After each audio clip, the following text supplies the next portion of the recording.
Today we'll be replacing the rear differential pinion seal here. As you can see, it's got a decent sized leak. Before unbolting the rear drive shaft, make sure you either put the e-brake on or chock the wheels, because once you remove it, the truck can roll and run you over.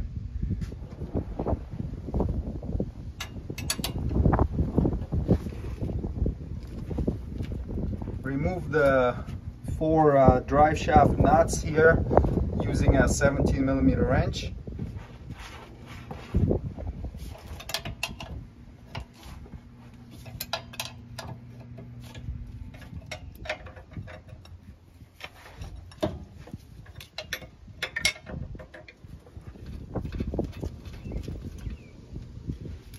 Pop the drive shaft off with a pry bar.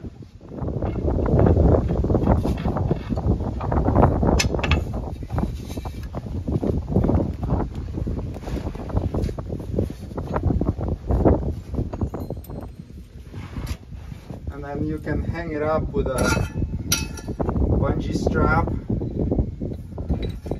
out of the way.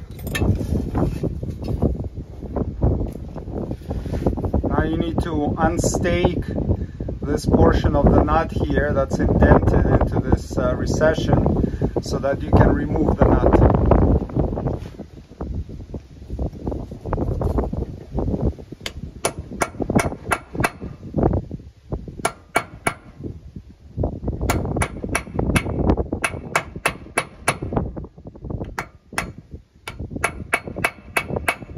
Make sure to unstake it fully using a punch or a chisel, otherwise you can damage these outer threads when you're taking the nut off.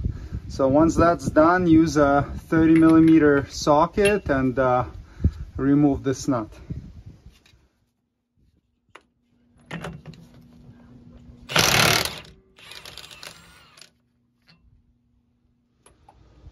Install a drain pan underneath to catch any gear oil that leaks out, and then you can take this flange off. Sometimes they slide off by hand, but if it's stuck you can use a puller to get it off.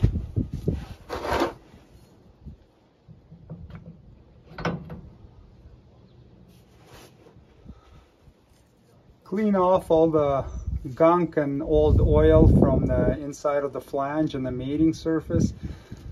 This one has quite a bit of a groove worn in it from the seal. So we'll see. If it leaks with a new seal, we'll need to replace this flange. Or you can try to seat the seal a little bit inward so that it doesn't rub in the same spot. Pop the old seal out. Don't jam the screwdriver so deep that you scratch the inside of the differential housing. Stuck in there pretty good.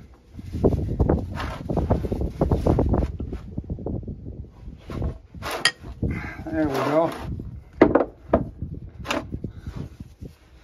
Now clean inside here so that we can install the new seal in nicely.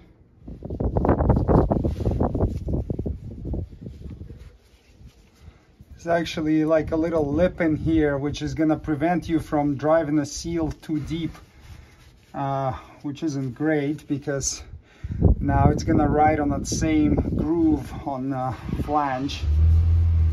But we'll see if it seals. If not, I'll be replacing that flange. The new seal lip is pre-lubricated from factory, but if it's not, you can put a little bit of gear oil on it to prevent it from burning out, and then we can install it.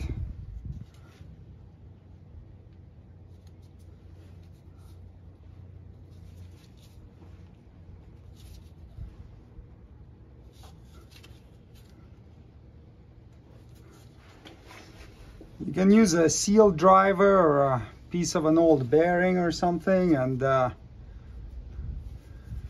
tap it in until it's nice and flush.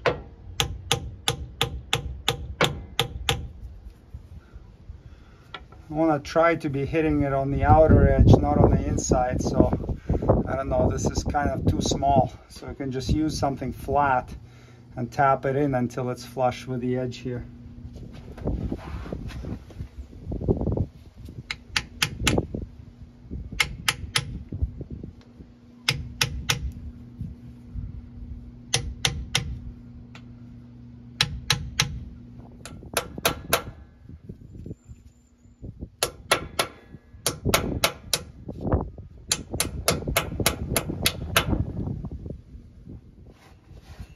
Reinstall the flange.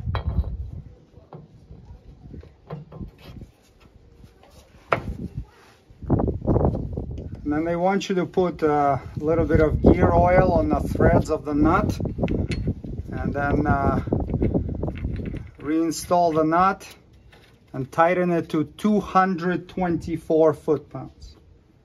Technically you should be using a new nut, but I don't have a new one, so just restake it.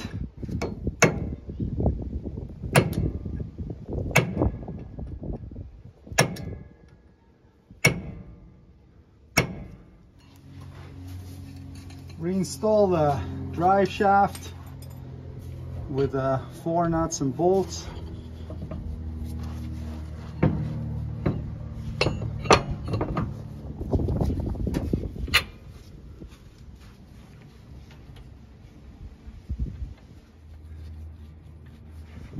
Tighten the nuts to 52 foot-pounds, and then you can clean off the oil residue from the front here.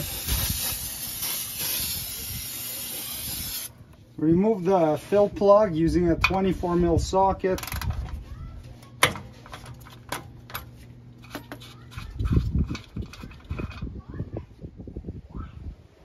Top it off with the LT 7585 gear oil, and then replace the old crush washer with a new one, and reinstall the fill plug. Tighten the fill plug to 36 foot-pounds. Clean off any oil residue, and there you go. Seal replacement is completed. Well, I put 500 miles on it the other day to go camping, and it's not leaking, so I think we're good. If it leaks in the future, I'll replace the flange as well as a new seal. Thanks for watching. Subscribe if you'd like to see more Toyota Tundra videos, and check the links below the video for any tools or supplies you may need to complete the job shown in this tutorial. See you next time. Cheers.